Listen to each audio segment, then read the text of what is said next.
Hey, thanks for hanging around. CBTV Sports Week in Review. Mike Neville along with Tucker Warner. Hope you're having a great week. And we are talking about National Signing Day. We told you about some of the area football players that are moving on to college, hopefully. And also, it's not just football. We've got some field hockey players that are going on. In fact, a lot of, every sport was National Signing Day yesterday. And Tucker, some of the field hockey players that are going to go places. Who are they? Yeah, well, we've had a trio of area players sign on yesterday, and one of them from James Monroe, Miranda Rigg. You've heard her name a bunch on this show over the fall season. She's signed on to play at James Madison.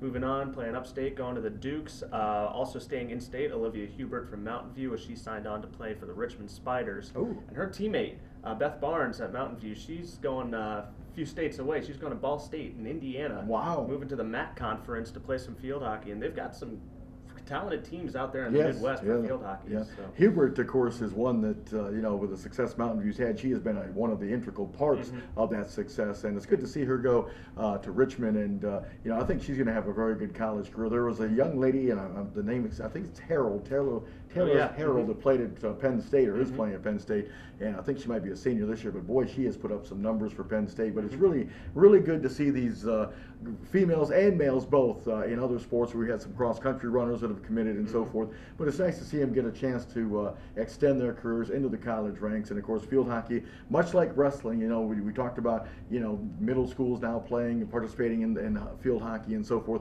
It's just nice, these travel teams, it's nice that these local girls are getting some exposure and getting opportunities to not only play, as you mentioned, in-state, but also go out of state and play.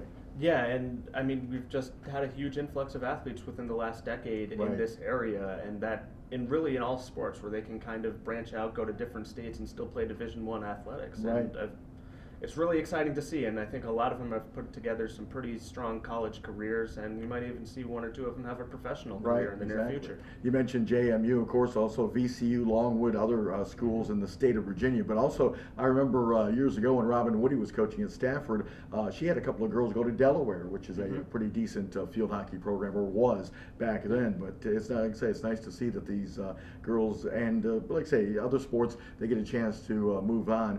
And, cross country, as we mentioned, there's a number of athletes that are moving on. I know there's a girl that ran at Mountain View. She is now at, I believe, Tennessee, or Alabama, excuse me, and she's doing very well at Alabama. So there's opportunities out there at these major schools for other athletes just besides football players.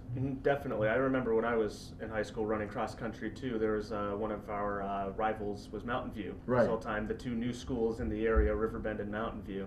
They had a guy named Thomas Porter, best in the area. Went out to Stanford. Yeah. Not bad school right there. So, it's not even a new trend anymore. This is something that's been going on for a while for these local guys, and it's exciting to see. Yep. High school basketball, of course, is also getting down to the nitty-gritty. Is about a week or so left in the regular season, so they're vying for some spots as far as the upcoming tournaments go. But before we do that, I know everybody's waiting, because they wait for every week for this, your top five on the girls and boys side. No pressure. But tell us about the girls' top five. A little bit of pretty much the same five, but we have a little shuffling as far as rankings, don't we? Yeah, same as what's happened in the last couple of weeks with the girls' rankings. There's the Massaponics team is just on the 6th spot, and they're solidly in that 6 because the top 5 are so good, and after Massaponics, there's a little bit of a drop-off. Right. So we'll start with number 5, and I don't think you could have predicted this going into the season, but Colonial Forge is there right now.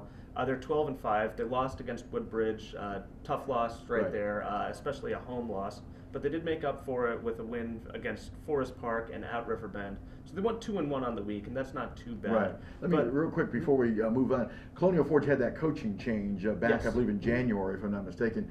And we thought that would be kind of a smooth transition. It looks like it might have been a little bit rougher, but that is a difficult situation for young ladies in sports. We see it all the time in the college and professional ranks, but at the high school level, we mentioned before, that's a tough transition. We might be seeing that to kind of play in where you have a new coach and trying to get used to her system and so forth. That's why you might see Colonial Forge struggling a little bit here down near the end of the season. Yeah, I think so too. They've had a little bit of injury concerns also, but just a new coach for any high school program, especially for a sport as strategy and skill-based as basketball, when you switch to the head coach and in the middle of the season, and it's someone who's never been a varsity head coach before, no matter how good the new head coach is, and I think she is very smart, very bright, but it's just tough for all the players to adjust, for even the coach to adjust a little bit to her new role as well. So they're definitely one of the most talented teams in the area, but it's hard to piece that together when you have a lot of things just happening on the outside. Well, they certainly have the talent to. If they can make the conference tournament, they can make some noise in postseason. Absolutely.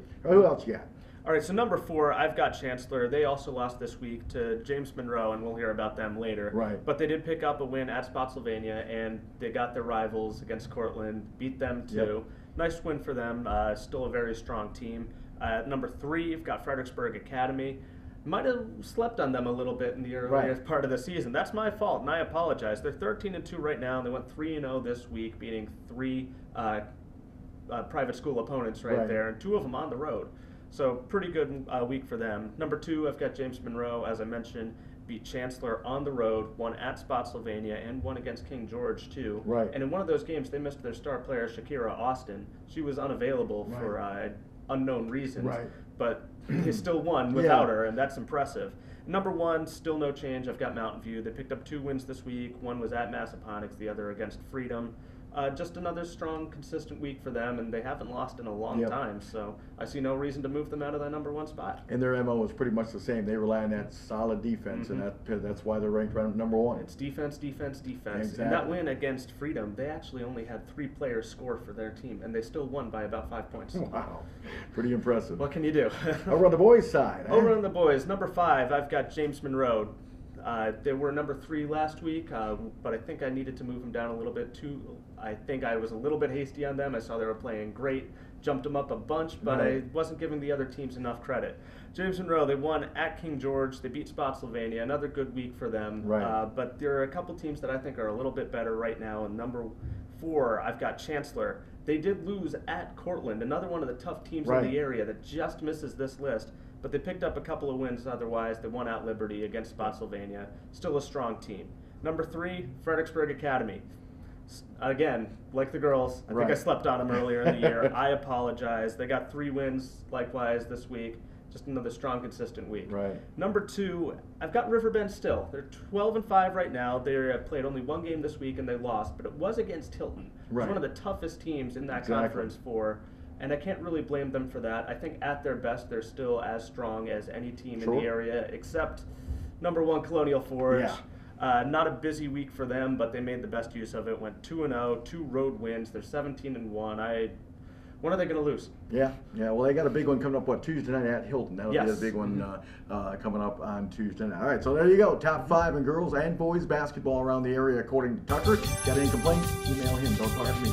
We're going to take a break one more time, and when we come back, University of Mary Washington men's and women's basketball teams were in action Wednesday night, plus the Super Bowl. Yeah, we got to talk about that decision to throw instead of give it to beast mode. We'll talk about it when we continue. Stay with us.